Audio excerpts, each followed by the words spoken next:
Hello, everyone, and welcome to another episode of the Rouge Rugby podcast. I am Stu Hardy, and I'm currently bathing in my own sweat because it is awful here in Toronto at the moment. I believe it's something like 28 degrees outside, plus humidity. Hope everyone out there is making sure they're well hydrated, putting on lots of sunscreen regularly, getting in the shade when it needs to be, and just enjoying what is now the start of the summer. Derek, how have you been feeling? Yeah, also drenched in sweat. I think that's the appropriate way to look at it. Been doing a lot of like moving and stuff this past week too. And yeah, I think when I was driving today, I think my car said 38 at one point. So it's one of those like the windows down, but you also kind of want the air conditioning on just to have it blowing right in your face, anyways. My weekend was all right. I mean, obviously, we'll talk about the Arrows result this past weekend, but my Aussie Rules Football Club, Toronto Dingoes, had our first game of the 2022 season. We beat the Grand River Gargoyles 67-17, 68-17. So it's a pretty good start to the season for us, and it's can't ask for much more, really. Yeah, sounds good. Sounds nice. Actually been taking part in sports instead of just up in the press box watching it. Yeah, exactly. Except the press box has air conditioning, so yeah, that is fair enough. That is fair enough. But we can't delay it any longer. We need to talk about the game that happened on Saturday. And to be honest, this has been a weekend of decisions being made. We started off the weekend with the Seattle-Houston game. So the plan for Seattle was not only get the bonus point win, but to hold Houston so they would have no bonus points themselves. Unfortunately for Seattle, Houston were able to clinch both the try bonus point and the losing bonus point with the last kick of the game, which brings Houston into playoff contention for the first time ever. They will be in the playoffs in the West. They will unfortunately be locked in at third place, but they've gone in. However, positions were also secured for the Eastern Conference playoffs as well. And this was the Fire and Ice Cup game between Toronto and Atlanta. And, it didn't start off well. Atlanta scoring a try, Toronto obviously needing a bonus point win to keep them in the fight. Then there were a few penalties that went in the Arrows' direction. So that was Sam Malcolm stepping up to the tee, scoring in the 10th minute and then the 18th minute. And then John Sheridan out on the wing doing his best Spider-Man impression, just stretching out as much as he could to get that ball down. And that was the first try of the game, which Sam Malcolm converted from the touchline. Very impressive. And then less than 10 minutes later, we have not only another penalty from Malcolm, but the boss, Ross Brody, finding a gap within the defensive line. And once he was gone, it was too late for any Atlanta player to get in contact. And again, that was another try that was converted by Sam Malcolm, bringing the score to Toronto, basically getting 23 points within the space of what can be like 20 minutes. And then it all went wrong. So then we had a try by Tian Erasmus and then Kurt Coleman just before half time to bring the score to Atlanta 21, Toronto 23. So Toronto's still ahead, all looking good. And then it was another try by Atlanta, this time by Waitakia on the 47th minute, which was also unfortunately converted. And then just a couple of penalties by Coleman and De La Vega Mendia to take it beyond bonus point range. And the final score, Atlanta 34, Toronto 23. So what this means is that Atlanta, first of all, retain the Fire and Ice Cup for 2022. But it also means that with that loss and without securing any bonus points either, Toronto are now eliminated from the playoffs. So they will not be contesting for the Shield this year. Instead, the match on Sunday against DC could be seen as a dead rubber game. I mean, DC can't progress higher than 6. Toronto can't progress higher than 4th or lower than 4th, I should say as well. But, I'm going to say with a little bit of positivity, I'd say, like, come on down anyway. It's going to be the end of the season send off. We'll have, like, big party atmosphere we need to have because it'll be like glorious sunshine. The weather should hopefully be good. Maybe not as muggy as it is today on Tuesday, 31st of May. But, June rugby is always good to have. I'd say get on down, support the boys. And, obviously this season hasn't been everything in the Arrows' favor. Obviously, lots of injuries to the squad. I think the lowest injury count that the Arrows produce on a weekly basis was 9 players at one point. So obviously, if you have those few options, don't even get me started on the scrum half situation. That's been a pain to say the least. But, I think we should also, with nothing to gain, nothing to lose, we should have a all-out tri-fest this Sunday. Defense out the window. Based on Old Glory's last games. Yeah. It's probably going to be a shootout of some sort.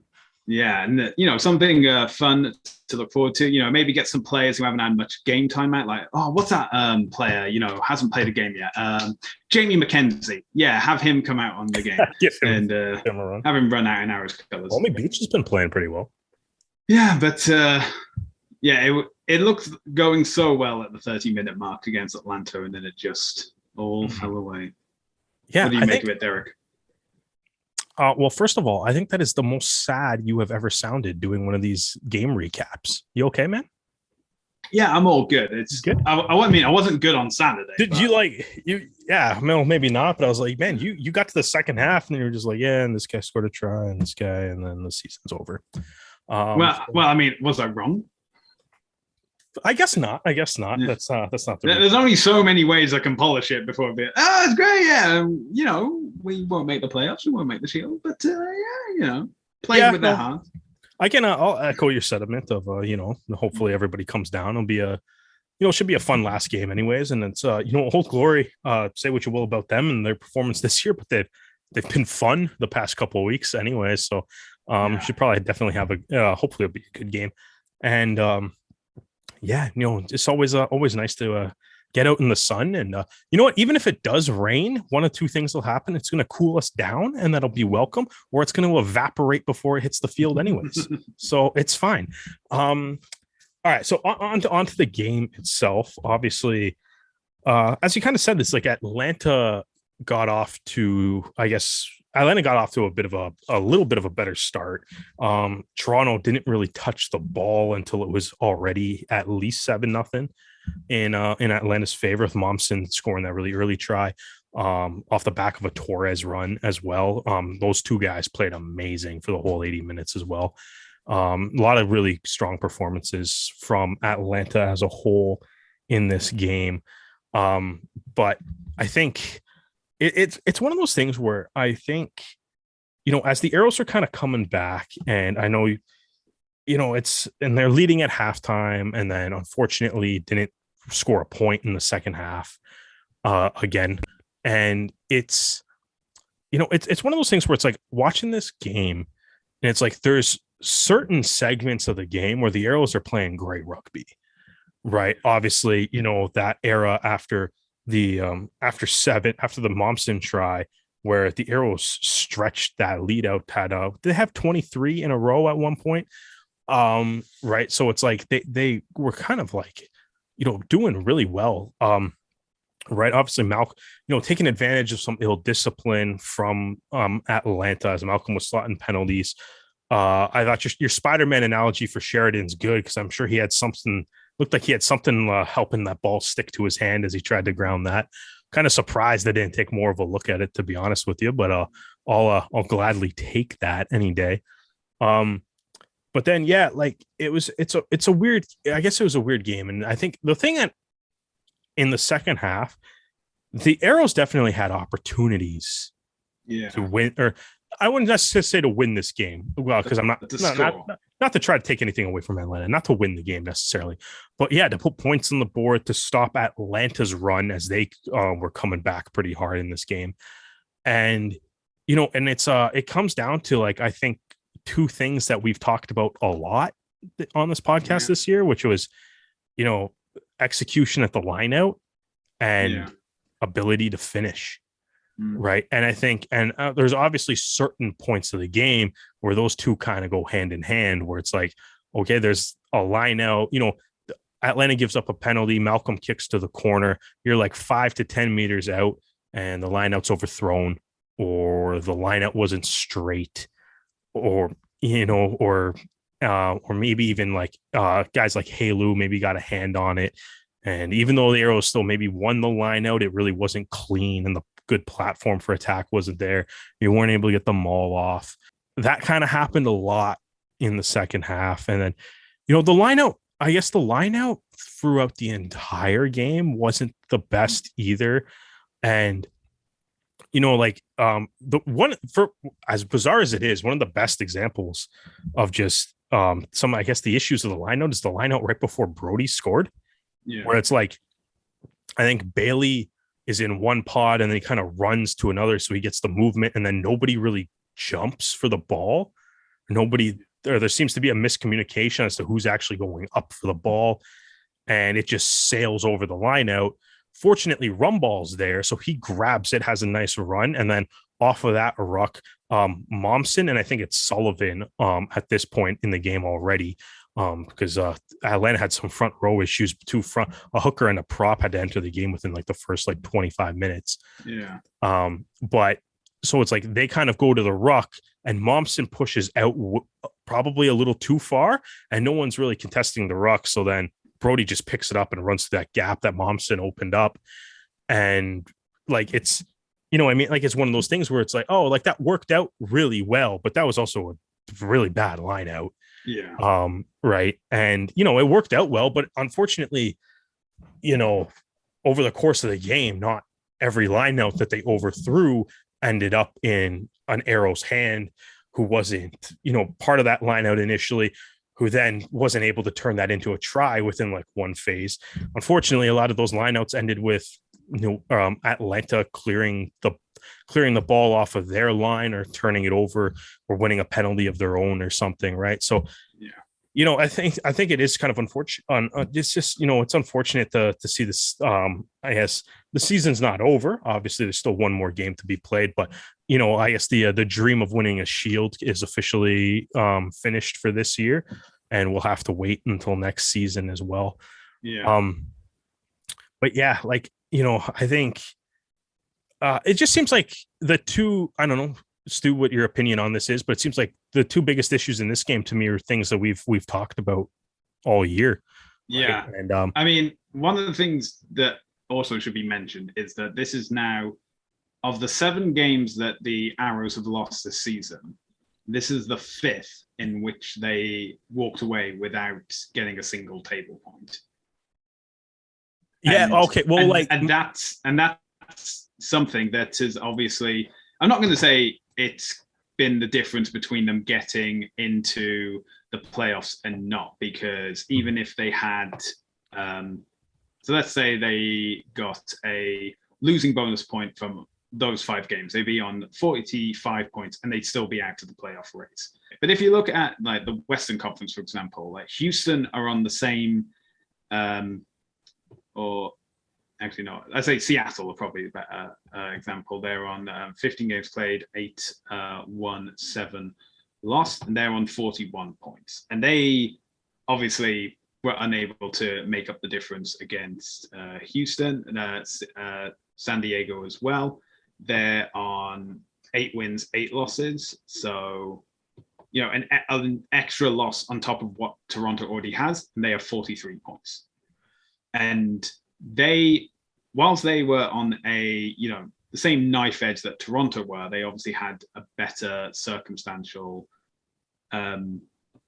place to be. So, for example, if these teams were in the East, they could have been challenging for playoff position. That's such a big what if though. You can I know. say what if this team was in the East? Well, they're not in the East, so what does it matter? Well, that's the thing. I am just talking in hypotheticals, but if you say that, okay, let's say not the game against the Arrows game against Seattle, because that was neither team got a try bonus point, but say the game against LA, the game against New York as well, the game against Houston on top of that. If the Arrows have gotten 4 tries and within 7 points on all 3 of those games, they would have an extra 6 points.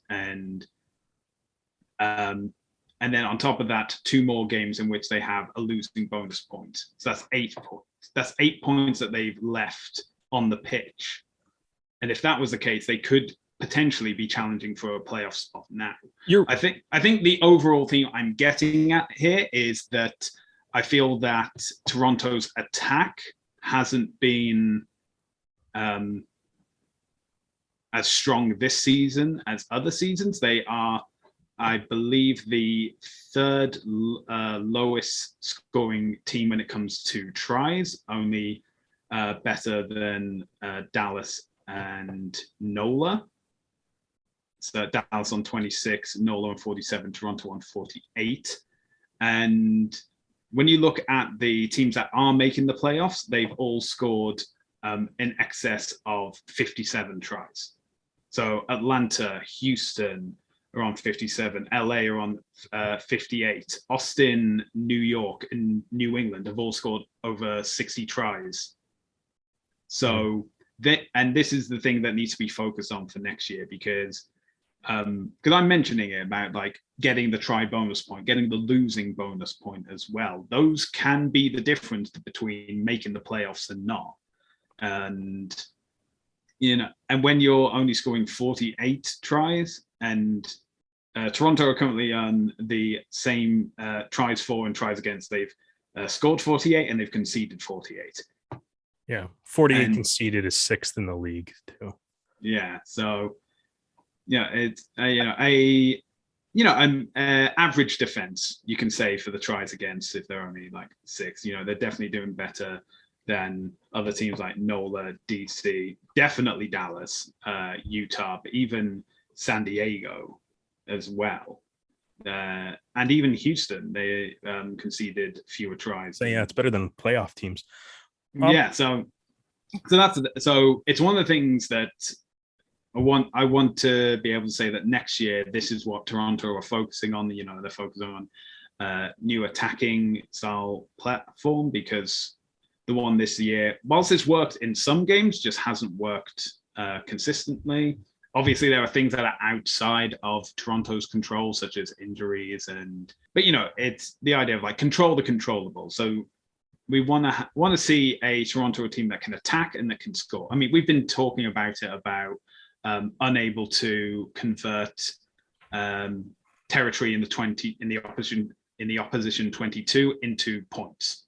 Yeah, that's something we brought up recently. The line out issues, like if you can get an attacking line out working well, I think the driving maul is still the number one means of getting points. It's how everybody scores in the MLR. Exactly. So it's like one of the few ways anybody does, unless you have Ed Fido and can just let him run. Yeah, but then again, if you have an overthrown line out within that 22, bam, you lost possession, and you're back to square one all over again. So I think, and this is the thing, if I'm picking up on this, the Arrows have definitely picked up on this. So, I'm sure the coaching staff is already hard at work knowing what they need to get done for the 2023 season, what they can implement now against DC this Sunday. And there are still like a lot of positives. Like the game against New England, for example, showed great tenacity when you're down 11-0 within like the first 10 to 15 minutes, and then coming away with a win. The Arrows are currently the only team that have beaten New England, but also haven't made the playoffs as well. The other team is LA. To say, New England's only lost twice, so there's not a whole lot of options there. Exactly, but that's the thing. It's like of the 2 teams that New England has lost to, you're one of them. That's a scalp that you can claim with pride. Oh, for sure. And so I mean, like I'm just looking at the table across like the league as well. Seattle, Houston, Toronto. There's not a lot of difference between all of these teams. I mean, obviously, the points and that who's making the playoffs and not, but as in, you can see that these teams all should be able to identify what they need to work on, what their current strengths are. But I'm sure the coaching staff already got their nose to the grindstone, already know what players they need to get, what needs to be done, how it can be achieved. There's a lot of players I'd like to see back next season, but I also know like this is the beast of professional sports. It's not going to be a one-to-one. I think we can wait till next week to eulogize the team. Yeah. But that's the thing. I know I've been saying that, this is what they need to focus on for next year. I mean, we've had some great revelations. We have some fantastic games this season. And I think ending it with Barnstormer at the Lions Den at York Lions Stadium is the perfect way to see off 2022 for the Arrows. So I think you bring up some interesting points. Looking at the league table that's on America's Rugby News, the Toronto Arrows, 8 bonus points, is the second least in the league, only ahead of Dallas, who has 4. But I think my one issue, though, in saying it's like, we can go through the season and say all these scenarios where we're like, the Arrows left this bonus point on the board or they left this bonus point on the board. All right, that means we have to go through New York and Atlanta's season and figure out all the spots where they left bonus points on the board too, right? So even if the Arrows pick up like 3 or 4 extra bonus points, maybe Atlanta or New York had 3 or 4 extra bonus points somewhere that they could have got in their losses, right? Like that's the only way to really, I think that's the only really real way to do that fairly. The biggest thing when I look at the standings, and it's like bonus points are funny. To be honest, I think bonus points are a way to fake parity in a league. Because really the biggest thing because especially it's like, as any hockey fans will know, the teams that claim to be 500, but they really have 11 shootout losses, you're not 500. You have 11 shootout losses. Those are losses. Right. And I think sometimes, especially with that losing bonus point, it's like, like Dallas shouldn't have points on the stand. Like they've been terrible. Actually, I don't think, do they even have a losing bonus point? There's probably a couple of games where they scored 4 tries. I don't even know. But I think they don't go into the they don't break try bonus or losing bonus. It's just bonus points. Yeah. So, but the big thing that I look at right now, looking at the standings, is the Toronto Arrows have 2 less wins than Atlanta and New York, who are both 10-5. The Arrows are 8-6, and they only have 1 game to catch that up, right? So, bonus points are not the gap. The gap's wins, right? The winning is the most important thing. You look at the Free Jacks sit at the top of the table. They only have 9 bonus points, but the reason they're at the top of the table isn't because of bonus points, because they got 13 wins. They just set the MLR record for the most wins in a single season this year, right? And they still got 1 more to play. So we could be looking at might be looking at the first 14-2 team in MLR, right? So it's been a historic season from them, and just because they don't have the bonus points to necessarily show for it, right? There's a lot of teams in the league, including the San Diego Legion, who have missed the playoffs, that have more bonus points than the Free Jacks. Utah Warriors have missed the playoffs, and they have more bonus points than the Free Jacks. So I mean, bonus points, I think they're obviously fun and they're obviously super important, but at the end of the day, you got to win first. And right now the Arrows have 2 less wins than New York and Atlanta, which is, to me, the main reason why they're out of the playoffs. Right. Especially when you look at a team like New England or teams like Utah, who have Utah has tied for the most bonus points in the league at 12, and they are 4-11. Right. So it's like, it might make the standings look a little bit closer and stuff, but at the end of the day, they're 4-11. Right. So it's they're nowhere near the playoff spot, even if they have bonus points. Right. So I don't know. I guess that's kind of my thought on that. It'd be interesting, though. I'm not to maybe kind of go back and see what it would look like, or even to go through the standings and take away everybody's bonus points and see what the standings actually look like without bonus points. But it's probably not that different, because everybody who has more wins is going to be on top, right? Yeah. But yeah. So I mean, I don't know. I guess that's just kind of my thoughts on that. But I think right now, though, if you're the Toronto Arrows and stuff, And I think like you can kind of like, if you're looking at this game, there's some guys that, over the course of the season, I thought like Foley still was probably one of the Arrows' best players Yeah. in this game. Rumball, I think, has been playing really well over the past couple of weeks. I was really like, he looked like he was going to set the tone super early. He had a nice, really early breakdown steal. He kept up his like work rate and everything, but unfortunately, the tone that got set didn't exactly last for the entirety of the game. I thought Hood I thought did pretty well at fullback too. I thought he had some nice like high ball takes and some good kick chases and stuff. Um, but like, there's obviously a lot of guys on Atlanta that played really well too. And, I thought Heaton and Keys made a pretty big impact. Barton coming in late in the game too made a bit of a big impact. Cole Davis was in the Fire and Ice Cup picture in a tracksuit, so that's kind of nice, but not a huge impact on the game, I guess. But yeah, so I think though, like if you are the Arrows, it's like you still got one more game. You got one more game against Old Glory. And, I think when you kind of look at that, it's like every team wants to end the season on a high note, right? So Yeah. I think like that's the focus. I think, you turn into this week, if you're Peter Smith, you maybe put the best lineup forward that you can.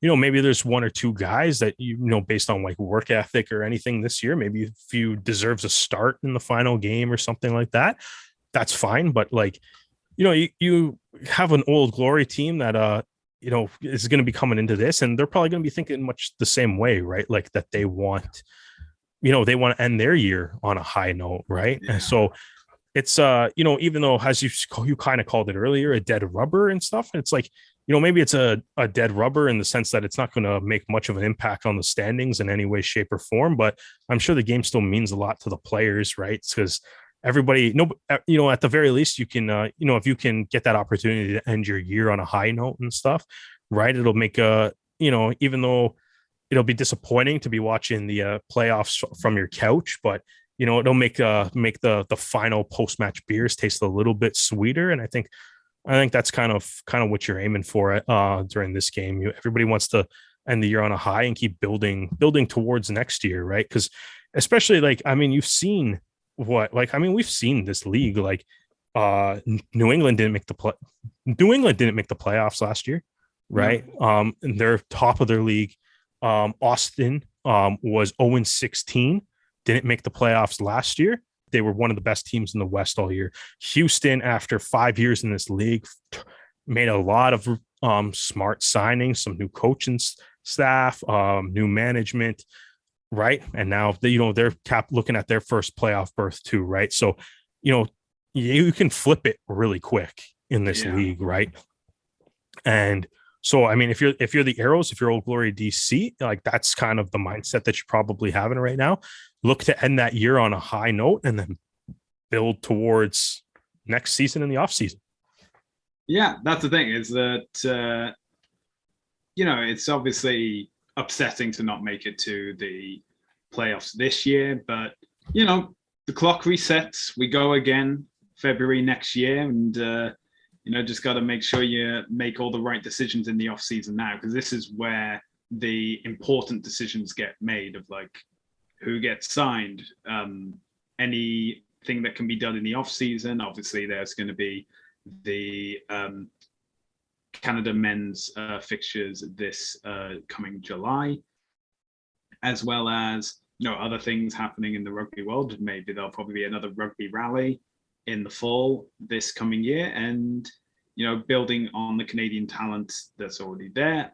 International players may go play for their clubs back in like New Zealand or Argentina or Uruguay, and just keeping tabs on how everything's going and keeping things up to date. We know that as I said, it's not going to be a 1-for-1 team carryover. Ideally, not making any emergency signings for scrum half this time next year would be lovely. Everyone's fighting fit in number 9 jersey, and and then you just got to have that positive attitude coming in and saying like, look, as you said, Houston been towards the bottom of the table for the last 4 seasons, and now they're fighting in the playoffs against Austin and LA. And, it's just a matter of patience more than anything. Is in you want to make the smart decisions. And it may even be a case of that if you're developing younger talent, you got to just give them a few seasons to get up to tempo. And then suddenly you find yourself in the Eastern playoff final whilst you're watching the eliminator happening, because you're already so good that you've already made it. So that's the thing. I think maybe we're a bit spoiled because obviously in the Arrows' first season they make the MLR playoffs, and now we just have the expectation of them doing it every season. Obviously 2020 and 2021 had big asterisks over how those seasons went, and this is according to the Arrows team saying this is the first proper season they've been able to get like the full preseason and games at home as well for the first time in 3 years. And it just, as long as there's no other global pandemic that happens anytime soon, hope not. Yeah, I think it's all positive for the Arrows. Speaking of young players and the Arrows, it's also been a lot of action for the Arrows Academy because the Coast to Coast Cup has officially begun. And on the same day that the senior team faced Rugby ATL, the Arrows faced the Atlantic Selects in what looked like a very wet and very physical. It was an unfortunate result for Toronto, for the Academy team, with the final score being the Atlantic Selects 15 and the Senior Academy 10. And then today, we've had another game in the Coast to Coast Cup, because being the host, the Atlantic Selects get a full week's rest, but the Senior Academy only get a few days, and they came up against the Canada West Selects. And, as the commentary team were going over the Canada West Selects and saying like, oh yeah, this guy, he's a bit older than the Academy boys, so, years more experience, I was thinking, oh, no, this is not going to be a close game. And I unfortunately was correct. The West Selects are made up of players from all over BC, including some players that have even played in the Coastal Cup. I was going to say, it's the Coastal Cup All-Star team. Yeah, exactly. So, basically like a semi-professional team against a academy team that have only really been participating for the last few months, to my knowledge. I'll spare you the gory details. The West Selects won 64-19 over the Academy side. So a bit of a bruiser, to say the least, but that unfortunately relegates the Arrows boys to the bottom of the Coast to Coast Cup. And this Saturday, June 4th at 4 p.m, you can see the Atlantic Selects versus the Canada West Selects in the final to determine who lifts the Coast to Coast Cup. That'll be this Saturday, June 4th at 4 p.m. Now, we have a few questions from our viewers because we are delayed in recording this. We're actually recording on Tuesday today. And as a benefit, we've been able to get out a few questions. So we have a question from Dan, former co-host, saying, should the Arrows wear red again? Derek, what are your thoughts on this? Yeah, is that the issue? Is that Atlanta was in blue and the blue team was supposed to win this game, and then they got the colors mixed up? And actually, before we answer this question, I've got to say that the Arrows military appreciation kit was wonderful. There is a lot of actually really good. There's a lot of great appreciation kits this year. I think the winners of best appreciation kit have to be Utah with their. Oh my gosh! Yes, no, 100%. Air Force / Top Gun inspired. The Thunderbird thing, and also like they get the bonus points for the proper like video like the proper tease and then video drop of those jerseys, and also the fact that Top Gun Maverick came out this weekend, although I haven't had a chance to see it yet. Have you? Not yet, unfortunately. No. And the thing is, my best friend is a diehard Top Gun fan. So Yeah, I really want to go see it. He is desperate for having a chat about all the details, and I have to get on that as soon as. It feels like one of those movies that I feel like I need a really big screen and the loudest speakers possible to actually watch properly. So hopefully going to get out there soon. I also really liked Austin's too, like the blacked out with like the orange, I guess, American flag on it. I thought that looked kind of cool. Yeah, because that's the thing. I saw it and I thought, like, is that camouflage? And it's like you have to squint and see. It's not. I think that's one of the things that I think I really liked about these is it's like I like that there was a lot of the team seemed to put a lot more creative effort into it than just like, here's our team colors and camouflage.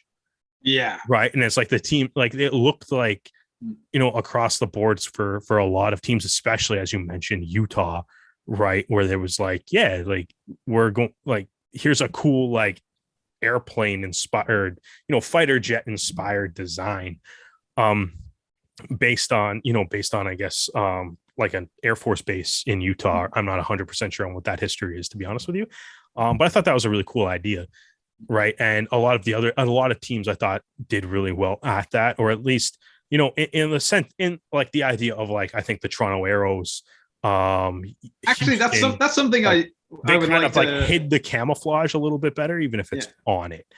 This is something I want to bring up, because if there's any team that should be using a like aircraft inspired design, it should be the team that's named after a Canadian aircraft. Yeah.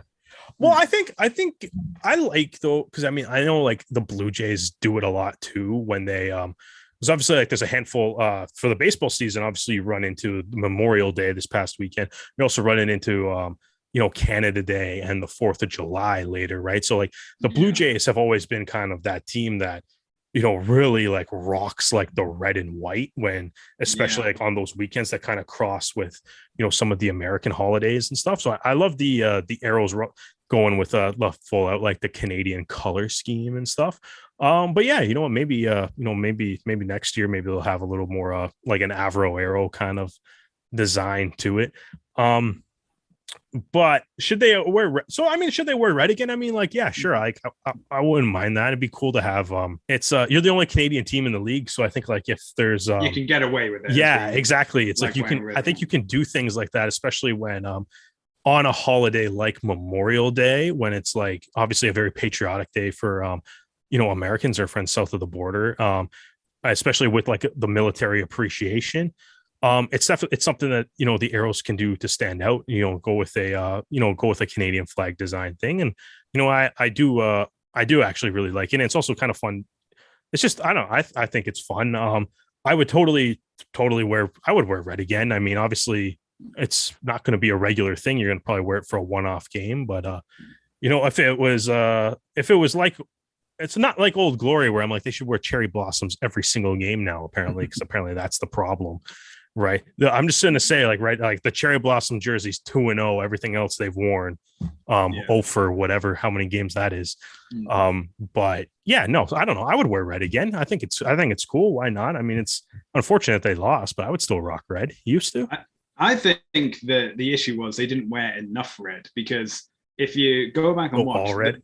The shorts the same shorts as always, so they're white and blue, and the socks are white and blue as well. So I think what needs to happen next year is they have like matching shorts and matching socks as well.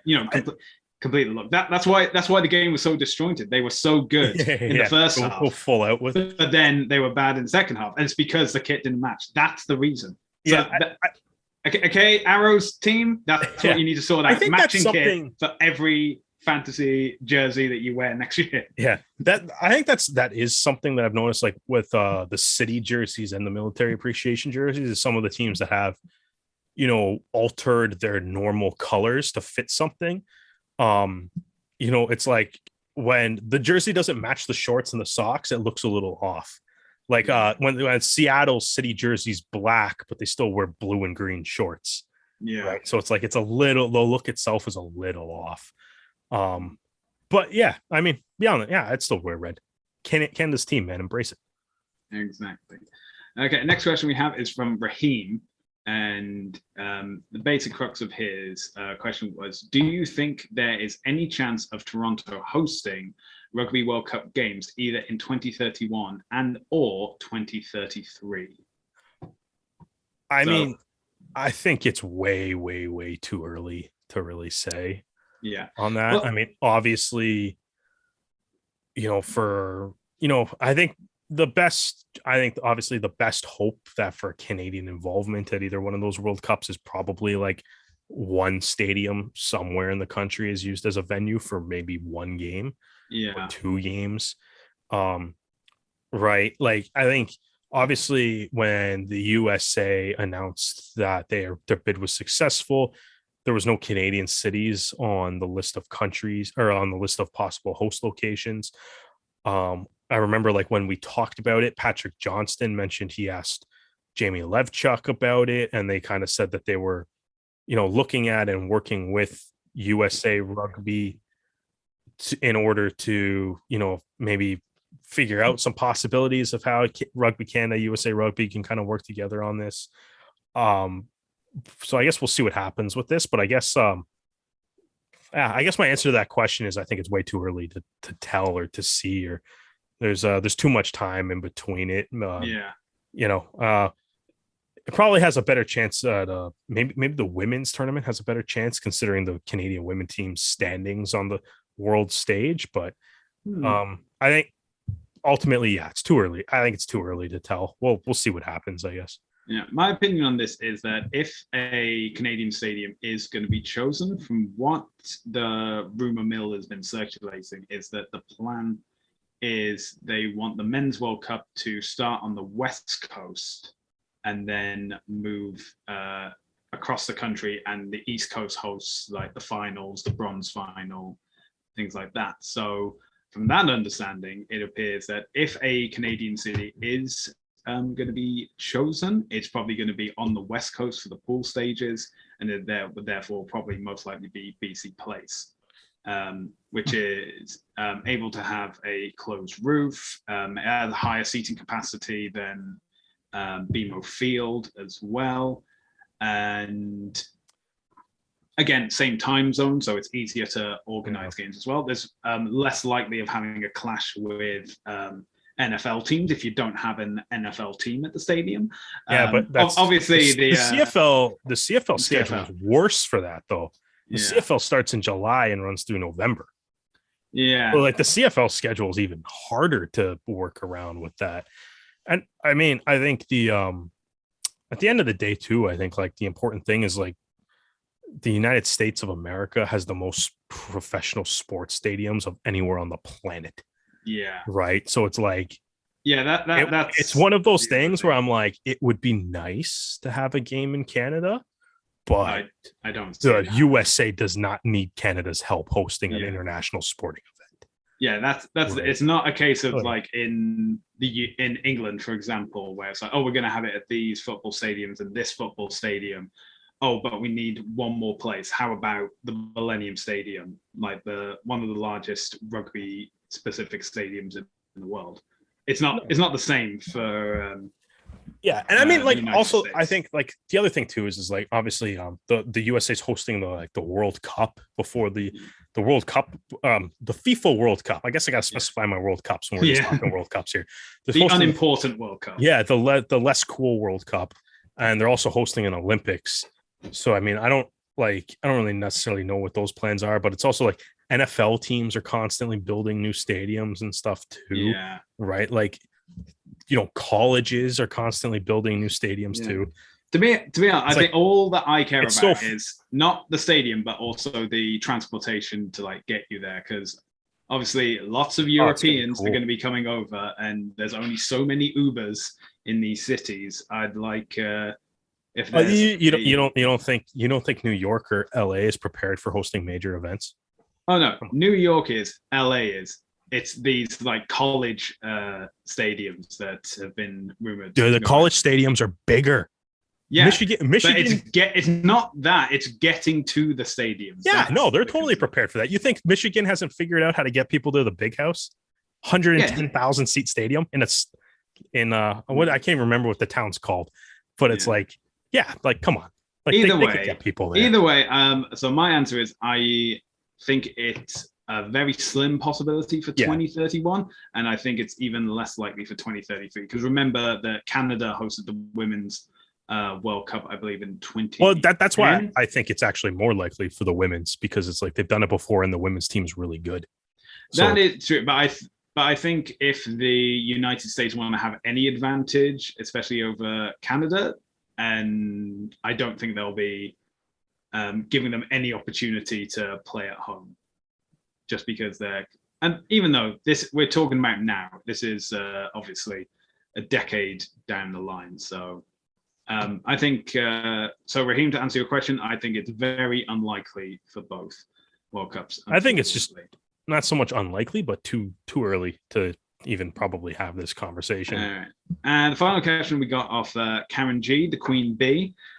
Whose anthem game is the best? And we were having a quick discussion about this earlier. One, I don't know. I'm not entirely sure what that question is, but two, most of the games that are shown on the Rugby Network don't show the anthem.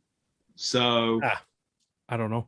You know, if you ask who has the better anthem, I think it's clearly obvious that Canada has the better anthem. But which team performs or has the best performance of the national anthem? Yeah, now that's a different question, and that isn't a question that unfortunately we cannot answer because they don't show it, which is strange. Yeah. But I think it is what it is. The Arrows have had like a handful of like really good performers doing the anthems this year. They've all been very enjoyable. The big one I always remember is when the Arrows had to play Colorado. I think is it in 2020? I think when they it was like the last game or whatever. And like Colorado forgot to play the Canadian anthem. Yeah, that was whatever. Like that's like the one thing that sticks out to me. But like, if we're talking like is who performs it the best? Yeah, I don't really know. I think I'd turn the game on usually after the anthem's probably done anyways. Whichever team can get a full choir to perform the national anthem, then they win. That's my opinion. Yeah, no, it'll be wild. There's some really good like international ones though. Yeah, like the Welsh national anthem. Yeah, like you get but like you get like Principality Stadium like during the Welsh national anthem. That place is rocking. That's a lot of fun. Yeah. I actually love it during the 2015 World Cup or any World Cup because World Rugby laws state that if a stadium during the Rugby World Cup has a retractable roof, it must remain closed. So no matter who's performing in that stadium, you hear that anthem all over. It's like it's just really loud, which is cool. I mean, It's funny because it's like I think like especially in rugby when I'm like, oh, like cool like pregame stuff, I'm like, yeah, like New Zealand has a haka. Like that's so much cooler than an anthem anyways and stuff. But like those are obviously cool. But I guess so. I guess we'll leave it at that. I'm not really sure if that answered Karen's question at all, but neither am I. But it's the answer we're giving. Yeah, we'll see. We'll see you on Sunday, Karen. But you can please let us know, and we might revisit this with a proper understanding of what was being asked here. Okay, we're gonna just move back to the MLR because there have been some Canadian performances in round 17. We'll start off with Seattle versus Houston. As I mentioned earlier, this was a game that Seattle won, but Houston did everything they needed to do to ensure that they made the playoff berth by not only getting the try bonus point with 4 tries, but it was a Canadian that secured Houston making the playoffs, and that was Robbie Povey with a penalty in the red to take his team within 7 points and get them that second bonus point. So, Mr. Povey, congratulations, and congratulations all of Houston for getting to the playoffs for the first time in their history. Hilarious playoff shirts too. It's got the astronaut that was on the city jersey with like the little like rock and roll like devil's horn things that says like said something like Houston we're going to the playoffs or something like that. I mean, if any team was gonna do that, I think, no, it's good, man. save Check Houston's like feeds right now or whatever. It's a pretty good shirt. All right, and then we move on to another Western clash. This was between Utah. Also, Zach Pangilinan in like tears as one of the OG. Oh yeah, no, that image is fantastic. And he scored the try that Povey converted to actually send them there too, which is it was the penalty that got Houston into the playoffs. But obviously, Pangalinan's try and Povey's conversion got them. Yeah, that's what I meant. Pangilinan scored the try that Povey had to convert. Yeah, Povey can't convert if there's no try. No, it was a penalty. Was it a penalty? I thought it was a conversion that he did. Well, I mean, Povey did have to kick the ball 3 times within the space of 5 minutes, so it's easy to get confused. Is that what we're getting confused on? Okay. No, well, that's the thing. Good for Houston. Good for Houston, anyways. Nick Boyer, Zach Pangilinan, and a penalty because they were down by what would have been like 17 points from where they were. So they were on, I think like 19. And then within 5 minutes, they just turn it around and secure a playoff. So congratulations to them. Okay, and now we have another Western clash between Utah and LA. LA obviously trying to secure the home berth for the Western playoff final, which they currently lead by 1 point. But obviously Utah, they're out of the playoffs, but they're definitely not going to go down without a fight. And this was a, brutal encounter. Each team needing to score tries as soon as they could. It was just a complete back and forth between the scoreline and try scorers. Although we didn't have a Canadian effort because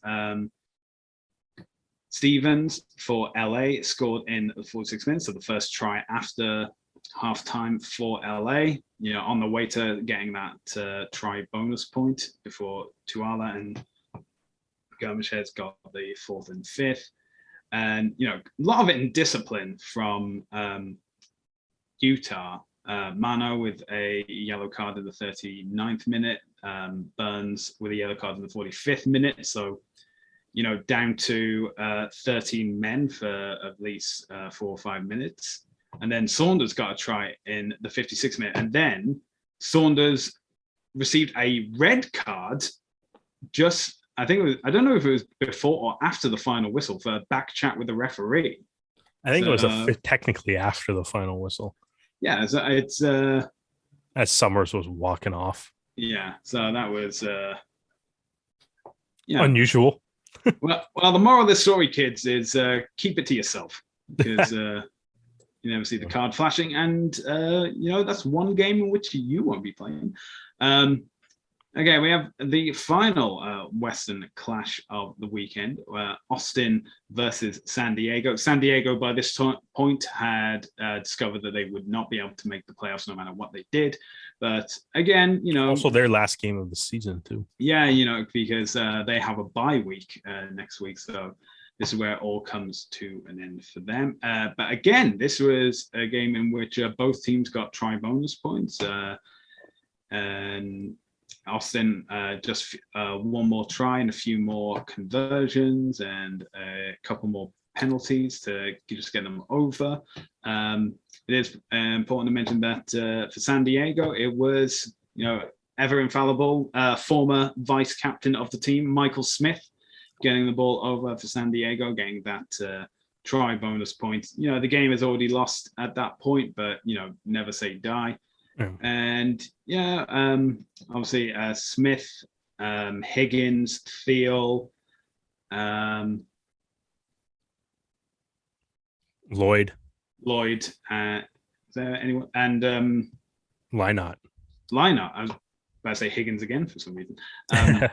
Those Canadians can now take a focus to the international season coming up, the 2 games that Canada will be hosting against Belgium and now Spain.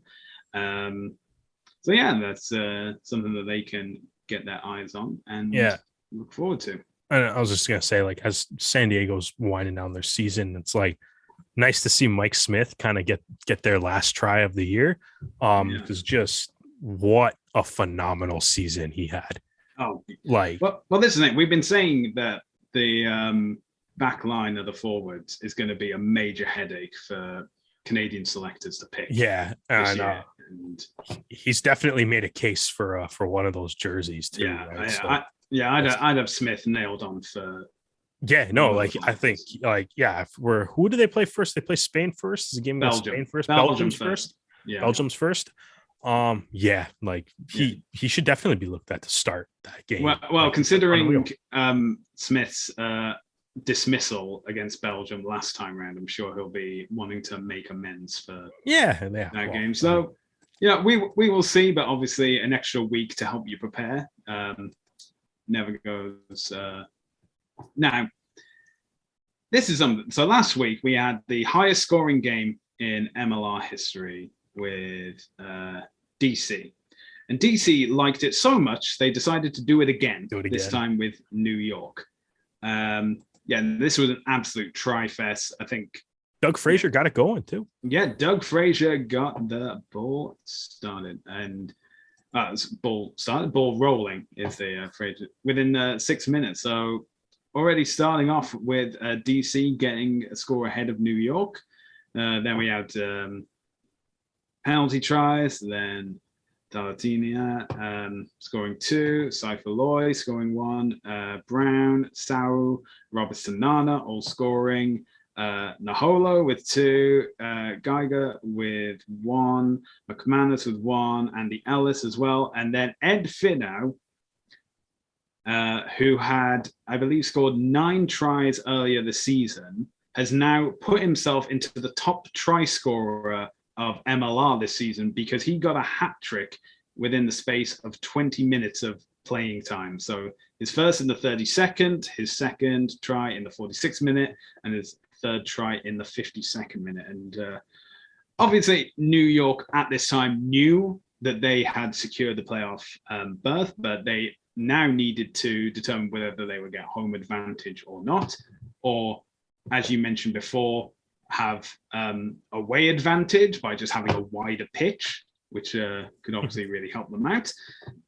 Well, I mean, Fido scoring tries, Naholo scoring tries, Naholo's making other plays. Probably Naholo's best game since he's come over too. Yeah, Milner Scudder, a couple nice grubber kicks, setting up tries too. Yeah, but dangerous back. Something I just find really weird is like trying to explain to like new fans of rugby that one team scored 49 points and still lost this game. Hey, man, I mean, but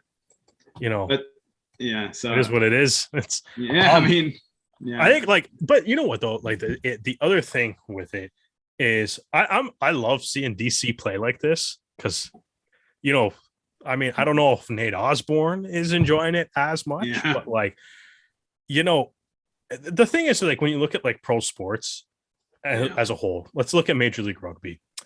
A 13-team league, 6 teams are going to make the playoffs. 1 team's going to be the champion. Yeah. Everybody, though, all 13 teams have to sell tickets. Yeah. Right. So if you're going to be at the bottom of the table, like Old Glory is, be fun at the bottom of the table. And right now, Old Glory's fun right now, man. These games, like, I'll watch 14, 15, 16 try games or whatever. Like, how many tries were actually scored in this game? Let me just do it. What is it? Yeah, like, hold on. What's the actual number? 16. Yeah, exactly. Who doesn't want to watch a 16 try game? Yeah, okay. They're fun at the very least, right? So I mean, it's good on Old Glory, man. Like, if you're gonna be at the bottom of the table, be fun at the bottom of the table, right? So that basically works out as a try every 5 minutes. Yeah, exactly. Which is a good rate of getting tries. Yeah, who wasn't having fun watching this game? Probably other than the coaching DC staff, players. who wasn't having, other than both coaching staffs, who wasn't having fun watching this game? The guys on the field watching Fido score his third try. The guys that had to work the scoreboard clock didn't get paid extra for this game. Okay. And the final game of the weekend, which was not as close an affair between as compared to DC and New York. This was New England versus NOLA Gold, with New England, after their loss to Toronto, knowing that they needed a win to secure their place in the Eastern Conference Final. And secure it they did, because they ran rampant all over NOLA. Even with a yellow card, they managed to score 57 points before Matthews of NOLA was able to get the one try of the game. And I didn't realize Cam Dolan was the selected kicker for New Orleans, but he lined up and unfortunately, sailed wide. Maybe it's the lack of time kicking. But, he clearly needs some lessons from Sophie de Goody. Exactly, being number 8 that can kick. Yeah, I know. It's Goody makes that touchline so disappointing to see. I'm just saying, the Goody makes that kick from the touchline. And interestingly, from all this, of all the point scorers for New England, not one of them was Canadian. So we shall swiftly move on from there. So as we've been alluding to, the Canada's men's team will now be facing Spain in their match in Ottawa on July 10th. Spain are replacing the French Barbarians. This now means that this game goes from being an exhibition match with no caps to a fully capped international game. Spain currently ranked, I believe, 13th in the World Rugby men's rankings. Canada, not so high. I believe they are 22nd at the moment. But, I think this should be a good test for the Canadian men to have. Obviously, they would have played Belgium. Spain's 15th, Canada's 21st. So one's worse and same ballpark, roughly. But, I think this would be a good test to measure. Spain, for those who've been out to look, currently appealing their relegation from the Rugby World Cup, citing Ireland, Scotland international players that have been selected, as well as this was also recently announced, I believe today, that one of the Romanian players may be ineligible for Romania, and that may mean that Romania get docked points, which would then put Spain in the repechage place. However, this is all ongoing. Nothing has been confirmed. Nothing has been changed. What we can say for certain is at the moment, Spain will be facing Canada on July 10th in Ottawa. And if you have already bought tickets and you're now thrilled that you get to see Spain instead of the French Barbarians, congratulations. But Rugby Canada have announced that if anyone wants a refund, they can have one. And if you were thinking like, I don't want to see the Barbarians, but I do want to see a full test, well, lucky you, because now you do, and you can get those tickets. I still think there's a fair few tickets going, and obviously being in the nation's capital at TD Place should be definitely one for the history books. I think Spain's a better matchup anyways. I'd rather play a test match, even if obviously they're really upset about why they're not in the World Cup right now, and as you mentioned, still ongoingly appealing that, and definitely in the appealing process throwing some shade at some of the tier 1 nations for sure, so that's always fun too. But yeah, I think Spain's obviously a really good team, man, and I think you'd probably benefit more from that than playing like what's the French Barbarians, like an invitational side, I guess. Yeah. So it's the same as the Barbarians team. Yeah, exactly. Specifically only for French players. Yeah, so, I think you probably get a little bit more out of a full proper test match than you would out of that game anyway. So we now move from the men's 15s to the men's 7s, because it was the London 7s this past weekend. And, Canada weren't really in what I'd call the easiest group to be in. They had their first pool match against France, which they narrowly lost 19-4. Then they went up against Australia and certainly lost that game 26-5. But France, Australia, who could you face next? How about New Zealand? And they lost that game as well, 40-14. So 3 losses in the pool stage had them obviously at the bottom of the ranking games. And they were up against Argentina. So they lost that game 28-7. Then they played Wales and narrowly won that game 21-22 before they then faced Japan, and they won that game as well 26-19, which leaves the men's sevens in 13th position. And you know, it's when you see that pool, France, Australia, New Zealand, there's only one way you can see it going, unfortunately. Yeah. What are you going to do? Yeah, but I mean, finishing 13th is nothing to snub at. They are still currently out of the drop zone of being relegated out of the World 7 circuit. So there is still one final round. That is a rescheduled US Sevens in Los Angeles, which will take place in August. This will be after the Commonwealth Games and just before the World Cup. So whilst it will be seen for Canada to secure their place in next year's World Sevens, it's obviously a bit of a warm-up as well for the World Cup in September in South Africa.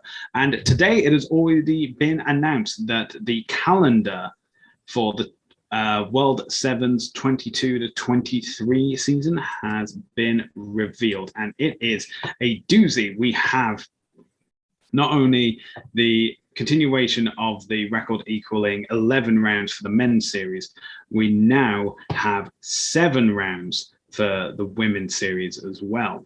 So the calendar is as follows. It will begin on the 4th and 6th of November for the Hong Kong Sevens. That's the men's only. Then we have the Dubai Sevens on the 2nd and 3rd of December. That's men and women's. Then we move on to Cape Town for the 9th and 11th of December for another men and women's tournament. Then in 2023, we start the year off with the New Zealand Sevens. Again, this will be for men and women. And then it is on to Sydney for the men's and women's sevens there. On the 25th to 26th of February, we will go to Los Angeles for the US Sevens, which will be a men's only competition, before we come to the Canada Sevens on the 3rd and 5th of March. And for the first time ever, the women will also be joining the men at BC Plates. This will be a joint event for the Canada Sevens. We then move back. Absolutely. And I've heard flights are incredibly cheap right now. I think it's under $200 return for Toronto to Vancouver if you're thinking of going out there from the GTA. Then we go back to Hong Kong, this time on the 31st of March to the 2nd of April. And this is for the men's and women's round of Hong Kong Sevens. You know, Hong Kong been absent from the calendar for a number of years due to COVID, and now have 2 tournaments coming back. The first one just for men, and the second one for men and women. We then move on to the Singapore Sevens, which will be a men's only competition, before we then get to May, and it'll be the France Sevens again between the men and women, before we conclude in London on the 20th to the 21st of May for the men's sevens. And it is important to remember that the top 4 teams of both the men's and women's competition will automatically qualify for the Olympic Sevens in Paris 2024. So that is a lot of dates, a lot of things to remember, but I think the big news, especially for us, is that Canada will be having a joint men's and women's competition. They even mentioned it, that Jamie Levchuk, the interim CEO and managing director of Rugby Canada, he has said, "We are delighted to confirm that we host a combined women's and men's HSBC Canada 7th event in Vancouver in 2023. We have strived to provide an equal platform for the women and men's games, and we're excited to welcome the best women's and men's sevens team in the world to BC Place for a 3-day event on the 3rd to the 5th of March 2023. We would like to acknowledge the city of Langford for being such an incredible host of our HSBC Canada Women's Sevens since 2015. Langford remains the home of Rugby Canada, and we look forward to continue hosting international events at Starlight Stadium in the future." And, you know, not a slight on Starlight Stadium, but it's not BC Place though, is it? No, I mean, I guess not. But I mean, like, Starlight Stadium is the technical home field for Rugby Canada. So I mean, they're both nice, I guess. But yeah, probably if you're going to host a major international event, you're going to Vancouver over Langford, anyways. But yeah, it's going to be exciting to have both of them on at the same time, and definitely going to make planning trips and stuff a lot easier. You don't have to necessarily pick one or get hotels in two different cities and stuff. So hopefully that's going to lead to a little attendance bump for everybody too. Absolutely. And if you cannot wait until next year for the sevens or any rugby content, don't worry, we've got all the places you need to be watching. If you're looking for the final round of the English Premiership and the URC quarterfinals, you can find them on Sportsnet. We also have the Super Rugby Pacific quarterfinals, but they will be on TSN. The Pacific 4 series begins this weekend. Unfortunately, at the time of recording, we have no knowledge of which broadcaster that will be on, or which platform indeed it will be on, but we will alert you via social media.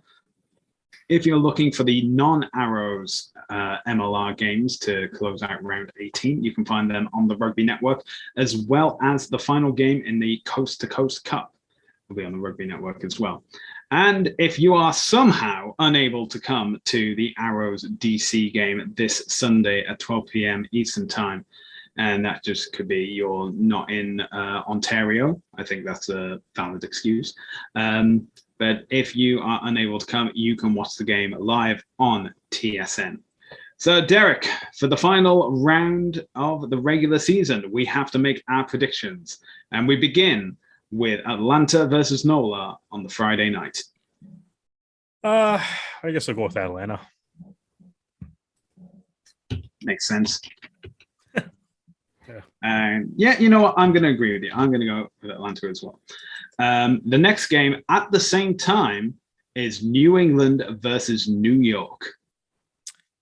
New England's at home though, right? And I mean, yeah, maybe until they lose at home, maybe you got to pick them, right? So I'll go with New England. Yeah, I mean, obviously that Fortress Veterans Memorial Stadium is holding out for New England as well, so I'll be going with the Free Jacks. But seeing as we've picked Atlanta to win and then New York to lose, do you think that Atlanta will be having the home advantage for the Eastern Eliminator? I mean, I guess, is that how that works out based on those predictions? I also think, I mean, if that happens, I think New York probably likes that better anyways. Yeah, it's about it will work out. For put those All Blacks to work. Next up, we have the final game in the Lone Star Champs competition. It is Houston versus Austin. Houston obviously will be unable to progress further, but Austin will be looking to secure the Western Conference final seed. I am going to go with the Gilgronis. I think they have a clear target they want to get. Houston can only be third, so yeah, Austin it is. Yeah, but you know what? I'm going to take Houston. Send a message. You beat Austin, you play them in the first round of the playoffs, right? So, get the little upper hand. You can send a message, man. You know what's going on next week. So, yeah. Although it is worth saying that Utah beat LA in the final round last year, and then LA beat them in the Western Conference final. But history may repeat itself, it may not. We shall see. All right. So if you're Houston, you basically get to pick who you want to play. So you want to play LA or you want to play Austin? Yeah, that's a good way of looking at it. Fair enough. All right. The fourth game we have is Dallas versus Utah. Dallas. You going with Dallas? I'm going to go Dallas. I want to put it out in the universe. Let's get the positive energy going. You know what? They'll get one. They got to get one. You know what? I'm going to join you on that. I'll go with Dallas. Let's go. Well. Yeah, let's go. Let's get one. Get one. Come on, Jackal. I just want to wear my Dallas hat. Come on, Jackals. You got this one. Get one. Nobody wants to see 2 0-16 teams in a league that's only played 4 full years.